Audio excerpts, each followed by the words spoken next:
Welcome everyone to the Restoration Table.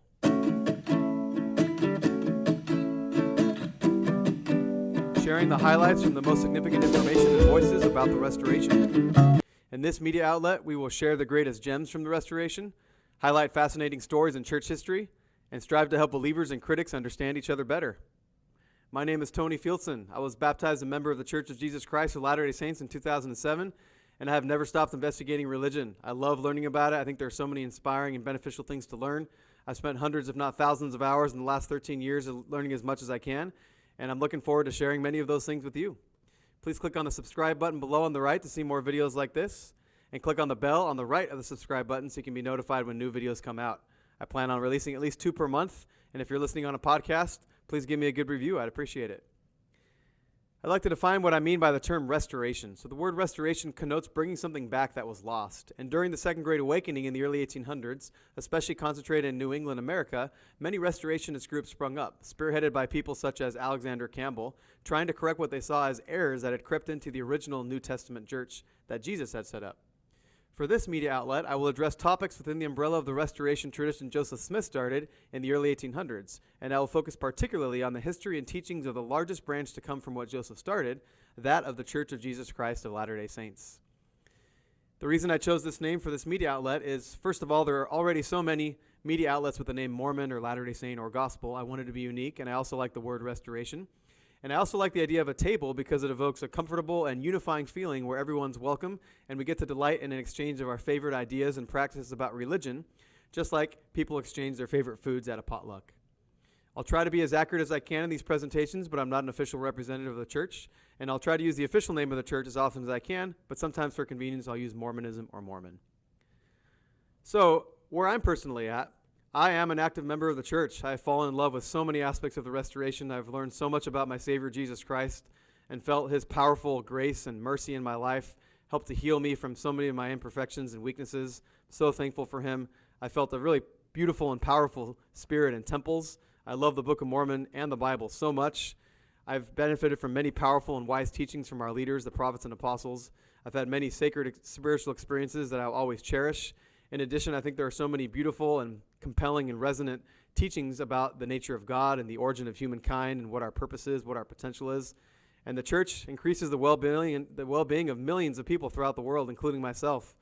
I mean, just the strong, tight-knit communities and so many opportunities for service and education and leadership. I could go on, but so many amazing things. At the same time, in a church that is led by imperfect human beings that I feel are nevertheless guided by God, I realize there have been many mistakes and errors made throughout the years, and I know that those can have a real negative impact. So for me personally, when I balance the imperfections that I've spent hundreds of hours to try to understand, when I balance that with the good and the inspiring things that I've experienced, for me it's an overwhelmingly net positive, and that's why I'm an active member of the church. And, I really do have a burning conviction of the restoration, and my family and I, we really are grateful and enthusiastic participants in the gospel. At the same time, I realize that for many people, they don't feel the same way, and they don't want to be members of the church. And I think we need to respect and love each other at the end of the day and realize that we all have different experiences based on our education and our prayer and the things that we've gone through. And for me personally, I've had struggles in the past, things that I've wrestled with. I still wrestle with questions and things that I haven't quite fully resolved. But for me, those things do not shatter all of the good and inspiring that I've experienced. But I realize not everybody comes to the same conclusion. So that's kind of where I'm at. So my hope is that regardless of our differing views, we can nevertheless enjoy exploring together the good, the bad, the ugly, the inspiring, and the fascinating that have sprouted from the restoration seeds Joseph Smith felt God was planting through him. A great quote from James E. Talmage, an early Mormon apostle. He said, "The man who cannot listen to an argument which opposes his views either has a weak position or is a weak defender of it. No opinion that cannot stand discussion or criticism is worth holding." And I'd like to invite everybody to have that kind of civil dialogue as we talk about these things that we're passionate about. So what I'd like to do in these videos is I would like to provide summaries of the major opinions and voices out there. As most of you know, if you were to Google the restoration of the church, there are so many things out there. And if you want to pause, if you're watching on YouTube, I've provided a summary of some of the different opinions and voices out there that I want to make highlight videos on.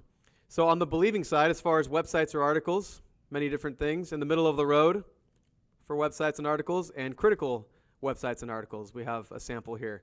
In the way of books, many books written about the origins of the church, different opinions about Joseph Smith, different opinions about polygamy, critical books about the church.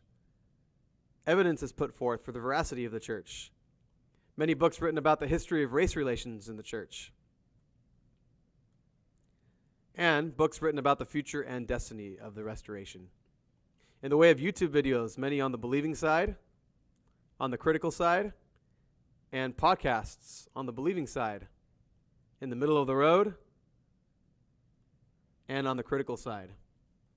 So like I said, I would like to provide summary videos. They'll be anywhere from 10 to 30 minutes of the most significant information and voices out there about the restoration, and I'd like to dispense those videos in 3 ways. And these 3 ways align with the 3 objectives I had for this media outlet that I shared at the beginning.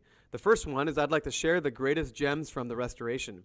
And I want to show you some examples of videos that are going to come out that have to do with that. So first of all, we have divine pearls about the infinite atonement of Jesus Christ, providential connections between American history and the restoration, beautiful literary dimensions in the Book of Mormon, an amazing quantity and quality of fruits in the lives of those participating in the restoration, impressive eyewitness accounts to the restoration, Book of Mormon teachings not found in the Bible, the most compelling and resonant teachings and revelations given through Joseph, compelling doctrines pertaining to the nature and potential of humankind, principles and promises from the marvelous word of wisdom, and I'm going to share 10 miracles that happened in my conversion story to outline many different conversion stories that have probably happened that are similar. The second way I'd like to dispense these videos is I'd like to highlight fascinating stories in church history. Some examples of videos that will come out about that. We have the most significant daring claims of the Church of Jesus Christ, the most important facts pertaining to the history of race relations in the church, the most significant facts pertaining to the history of polygamy throughout the restoration, fascinating connections between Mormonism and Masonry and other esoteric traditions, the most compelling Book of Mormon connections to the ancient world, Book of Mormon ties to the 19th century, the Bible, and Joseph's life, important examples of Mormon doctrinal development throughout its history, significant instances of the church sharing its history throughout time, wrestling with tensions between differing Mormon teachings, and the 10 most challenging episodes in church history. And the third way I'd like to dispense these videos is I'd like to strive to help believers and critics understand each other better. So some of the episodes I'll release regarding that is 10 common beliefs and 10 common critiques about the first vision. And what I'm going to do at the end of each of these videos is I'm going to share different options for conclusions that people make after looking at opinions on both sides. So we also have 10 common beliefs and 10 common critiques about the priesthood restoration, 10 common beliefs and 10 common critiques about Joseph's prophecies, temples, Joseph's character, the LGBTQIA plus issue, the female experience in the church, finances, the idea of modern prophets, and then Mormons and the Bible. So please join me in the dialogue. What are your favorite gems from the restoration? What do you think are the most fascinating stories from church history? And what experiences have you had building bridges with those who have differing views from you? Thank you so much for checking this out. I appreciate it. And let's chat and collaborate and discover together. And have a great day. We'll see you next time. Bye.